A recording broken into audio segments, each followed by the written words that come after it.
Here's a quick guide to setting up user roles and permissions with ease. Start by heading to the Settings menu. Next, click on Users. From this page, you'll be able to manage existing users and set up custom roles with specific permissions. To create a new role, go to Roles and Permissions and click on Create Role. Give your role a name, then set up its permissions. For messaging features like inbox, campaigns, automation, and templates, you'll see 3 access levels: no access, own records, and all records. No access means the user won't see that feature at all. Own records means they'll only see what's assigned to them. All records lets them view everything.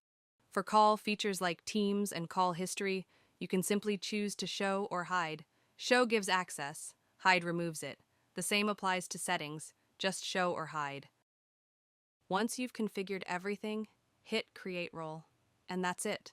Your new role is now ready. You can now assign this role to new users or update existing users with the new role. Take control of your team's access with flexible roles that fit your workflow. Thanks for using HelloSend.